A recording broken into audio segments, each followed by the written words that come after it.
السلام عليكم ورحمة الله وبركاته إن الحمد لله نحمده ونستعينه ونستغفره أما بعد দেশ এবং প্রবাস থেকে যারা এই মুহূর্তে আমাদের সঙ্গে যুক্ত আছেন ফিকরুল উম্মাহ মিডিয়ার পক্ষ থেকে সকলকে আন্তরিক শুভেচ্ছা ও অভিনন্দন জানিয়ে শুরু করছি আজকের প্রশ্ন উত্তর পর্ব। এক ভাই প্রশ্ন করেছেন, মহিলাদের ইহরামের কাপড় কি হবে?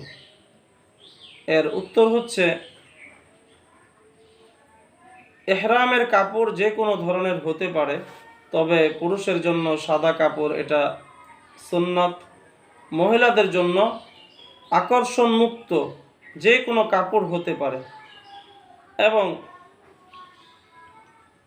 শরিয়া সম্মত পুরুষের আকর্ষণ হয় না এমন যে কোনো কাপড় হতে পারে। আর মহিলারা ইহরাম অবস্থায় হাত মোজা পা মোজা পরতে পারবে। আর চেহারার উপরেও কাপড় রাখতে হবে। অনেক সময় আমরা ধারণা করি যে চেহারায় কাপড় লেগে গেলে সেই হজের ক্ষতি হয়, কাফারা আদায় করতে হয়। বাকি এখন বর্তমান সম্প্রতি সময় এক ধরনের ক্যাপ বের হয়েছে, ওই ক্যাপের উপর দিয়ে যদি মা বোনেরা তাদের বোরকার উপরের পার্ট ছেড়ে দেয় তাহলে এটার মুখে সাথে লেগে থাকে না।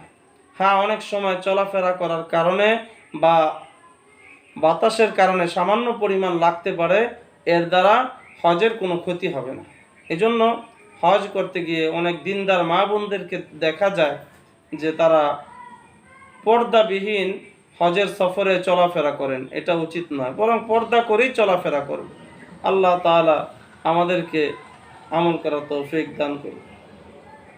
আরেক ভাই প্রশ্ন করেছেন, কোনো কারণে যদি কাপড় নাপাক হয়ে যায় তাহলে কি করণীয়? এর উত্তর হচ্ছে, কাপড় ধুয়ে নেবে। আর যদি বেশি পরিমাণে নাপাক হয় কাপড় পরিবর্তন করবে। কারণ আমাদের ধারণা অনুযায়ী কাপড় এটাই ইহরাম না, কাপড় এটা হজের ইহরাম নয়, বরং হজের বা উমরার ইহরাম হচ্ছে নিয়ত করার পরে তালবিয়া পাঠ করা। অথবা যারা তালবিয়া পাঠ করতে পারেন না তাদের জন্য আল্লাহ তাআলার নাম নেওয়া, এটাই হচ্ছে ইহরাম বাঁধা। কাপড় এটা হচ্ছে ইহরাম অবস্থার একটি কাপড়, এটা মূল ইহরাম নয়। অতএব কাপড় যদি কোনো কারণে নাপাক হয়ে যায় তাহলে তখন কাপড় ধুয়ে নেবে বা কাপড় পরিবর্তন করবে। আরেক ভাই প্রশ্ন করেছেন, কখন থেকে ইহরামের নিয়ত করতে হবে? উত্তর একেবারেই সহজ, মিকাতের পূর্বেই ইহরামের নিয়ত করতে হবে। বাংলাদেশিদের জন্য হজের মিকাত আছে, বিমানে অতিবাহিত হওয়ার পূর্বেই মিকাতের ব্যাপারে ঘোষণা করা হয় যে কিছুক্ষণ পরেই আমরা মিকাত অতিবাহিত করব। অতএব যারা এখনও ইহরামের নিয়ত করেননি তারা দ্রুত ইহরামের নিয়ত করেন। আর বাংলাদেশ থেকে হজ করলে আমাদের হাজি সাহেবগণ হজ ক্যাম্প থেকেই ইহরামের নিয়ত করে কাপড় পরিধান করে নামাজ আদায় করে ইহরামের নিয়ত বাঁধেন। অতএব তাতে কোনো অসুবিধা নেই। বাকি সর্বশেষ স্টেশন হচ্ছে মিকাত, যেটা অতিক্রম করার পূর্বে হাজি সাহেব অথবা যারা উমরা করবেন তাদের অবশ্যই ইহরাম পরিধান করতে হবে। আল্লাহ তাআলা আমাদেরকে কথাগুলোর উপর আমল করার তৌফিক দান করুন।